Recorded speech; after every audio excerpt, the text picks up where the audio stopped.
Assalamualaikum warahmatullahi wabarakatuh. Shalom, Om Swastiastu, Namo Buddhaya, dan salam kebajikan untuk kita semua. Selamat datang di podcast Himpunan Mahasiswa Program Studi Sastra Jepang Universitas Brawijaya. Pada kesempatan kali ini, podcast ini akan membahas tentang inklusivisme.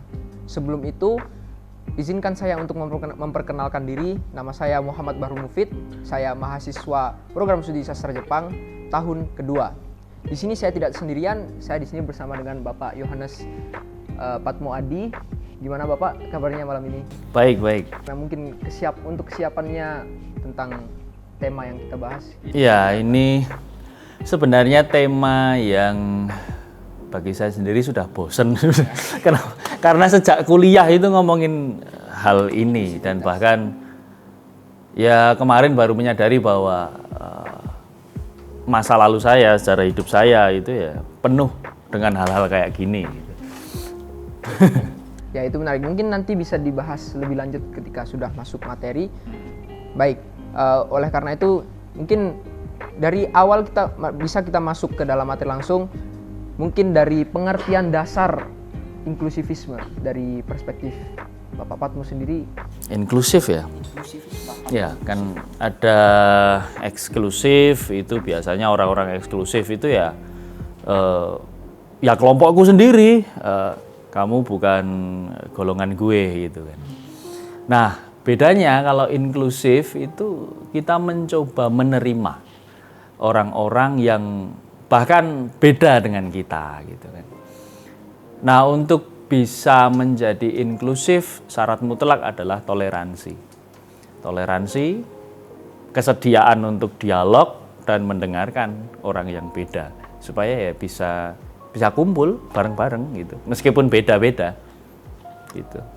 Nah, mungkin untuk perbedaan ini, untuk inklusivisme sendiri ya, bersumber dari apa yang saya baca selama ini tentang inklusivisme, itu selalu diarahkan kepada agama, karena paham ini yang mencetuskan kalau tidak salah orang Katolik ya Pak, atau Kristen yang Nah, itu jadi selalu berkaitan dengan perbedaan agama. Namun tapi ketika saya baca lebih lanjut, apa yang ditekankan dalam inklusivisme itu sebenarnya tidak membahas tentang agamanya, malah justru mengesampingkan agama.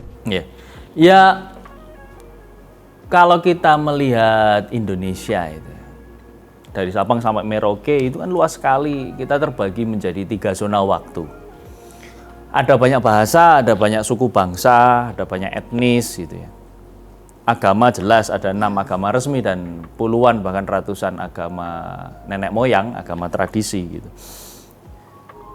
Sehingga inklusivisme ini saya kira ya faktor keniscayaan bagi kita. Sebuah konsekuensi dari kita mau Bhinneka Tunggal Ika, ya mau nggak mau ya harus inklusif. Bukan hanya persoalan agama ya, tetapi juga suku, juga bahasa. Kalau kita lihat di Pulau Jawa, Jawa Timur aja, di Jawa Timur ini setidaknya ada 4 suku, setidaknya. Suku Jawa jelas, suku Tengger itu bisa kita bilang suku sendiri gitu ya. Suku Madura jelas, meskipun kemudian ya secara jokes gitu ada Madura negeri sama Madura swasta gitu ya. Lalu suku Osing, ya meskipun ya kita bisa menarik secara historis mereka orang Jawa, tapi kemudian ini ada yang mengatakan ya mereka suku tersendiri, suku Osing di Banyuwangi gitu ya. Itu aja baru di Jawa Timur, belum Pulau Jawa secara keseluruhan, belum Sumatera, belum Papua sana, belum Kalimantan dan lain-lain. Sehingga berjumpa dengan orang yang berbeda, berjumpa dengan kelompok yang berbeda ya kita perlu inklusif ya saya kira. Ya mungkin terlepas dari latar belakang inklusif ini, melepaskan latar belakang untuk saya kira bukan kok melepaskan latar belakang ya. Tetapi meskipun kita punya latar belakang, bahkan mungkin latar belakang kita tegas gitu ya, tetapi kita tidak menyingkirkan orang lain yang latar belakangnya beda gitu loh. Kita tidak mendiskriminasi ya, saya pakai kata itu aja. Kita tidak mendiskriminasi ya, kamu bukan orang Jawa, kamu bukan orang Katolik tidak mengeksklusifkan diri. ya. Ya tidak sama dengan mencampur, ya, tidak sama dengan mencampur. Kita tetap sesuai dengan identitas kita, latar belakang kita, tetapi kita tetap bisa get along dengan orang yang identitasnya beda. Bukan kok untuk inklusivitas itu sendiri, melainkan ya untuk melakukan sesuatu yang produktif.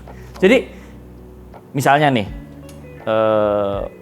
saya sama dosen-dosen di FIB gitu ya, di sastra Jepang gitu, jelas. Ada yang Katolik, ada yang Islam gitu. Ya kalau kami nggak inklusif ya, sastra Jepang kacau pasti. Sendiri-sendiri kan. Nah, tetapi kami bersama ini bukan demi inklusivitas itu sendiri, bukan demi kebersamaan itu sendiri, tetapi demi produktivitas yang lebih luas, misalnya ya merumuskan kurikulum untuk kalian bisa belajar dengan baik, merumuskan mata pelajaran apa yang cocok untuk studi S1 sastra Jepang dan sebagainya. Kira-kira itu mungkin ya. Oke, baik. Mungkin itu untuk rahasia. Mungkin saya sebenarnya tempo hari membaca tulisan Pak Patmo yang di website Pak Patmo sarangkalong.com. Nah, itu sangat menarik ya. Iya. Saya membaca itu mungkin sedikit cerita tentang keluarga Pak Patmo ya. Nah, itu menurut saya sangat menarik ya, karena di dalamnya terdapat banyak sekali keragaman dan ada cerita masing-masing dari keluarga Pak Patmo untuk mendapatkan keimanannya masing-masing. Nah, itu karena Bapak kan dengan saudara-saudara pasti sampai sekarang masih berhubungan dengan baik. Nah, itu kira-kira bagaimana itu, Pak? Ya, ya disclaimer dulu ya. Tulisan itu pertama kali terbit itu untuk buku sekolah keragaman. Itu untuk buku sekolah keragaman, tapi atas seizin editornya, Mas Manggala Ismanto, dosen antro itu, saya diizinkan untuk memakai tulisan saya itu untuk program modul Nusantara. Modul Nusantara, jadi ada pertukaran pelajar itu. Oh iya. Nah, saya menemani mereka untuk ya belajar tentang agama-agama lain. Nah, terus ketika menulis itu, saya kok tiba-tiba teringat masa lalu saya waktu saya masih kecil. Awalnya selama ini saya menjalani masa lalu saya, berjumpa dengan keluarga dan sebagainya itu ya biasa aja gitu. Tetapi pada momen saya menulis itu, saya dapati ternyata traumatik. Traumatik karena perjumpaan kami antar, ya meskipun kami satu terah, satu darah, satu keluarga gitu, ternyata ya iman kami beda. Bahkan kakek saya itu memiliki pantangan, eyang saya itu memiliki pantangan tidak boleh beragama. Ini kalau di masyarakat Indonesia pada umumnya punya pantangan tidak boleh beragama, ini pasti geger. Iya, pasti geger. Tetapi bukan berarti eyang saya itu ateis ya, bukan berarti eyang saya itu tidak percaya Tuhan. Hanya saja justru kepercayaannya itu membuat eyang tidak boleh memeluk suatu agama.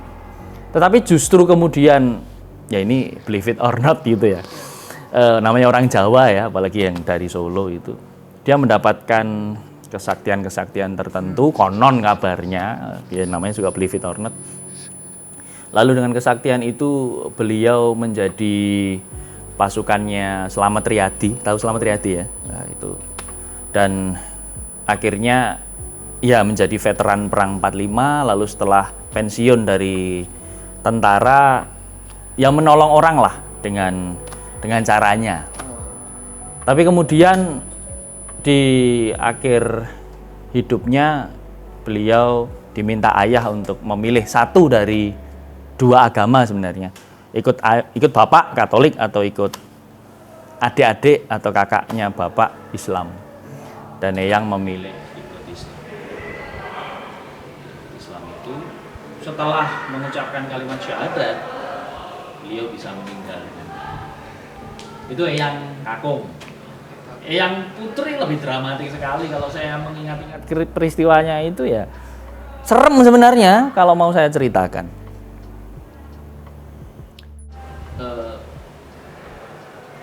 Lanjut. sih.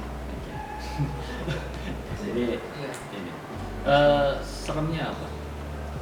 Seumur hidup saya ketemu Eyang Putri itu nggak pernah melaksanakan ibadat agama apapun. Sejauh yang saya ingat ya, karena waktu itu saya masih kecil. Nah, menjelang ajalnya pada waktu sakaratul maut, adik-adik Eyang ini kan Katolik, datang lalu memberi sakramen baptis itu, dibaptis dan sebagainya. Nah, anak-anaknya Eyang yang perempuan kan Muslim ya, Islam. Ini tidak terima, ya, sempat cekcok lah. Tidak terima, lalu akhirnya Eyang itu dimakamkan secara Islam, dipocong tentu saja. Tetapi ya menjadi rahasia keluarga ya. Tapi kemudian ya ini sudah saya renungkan, terus saya terima sebagai pengalaman pahit atau pengalaman dramatik iman keluarga kami gitu. Di balik pocong itu beliau menggenggam rosario.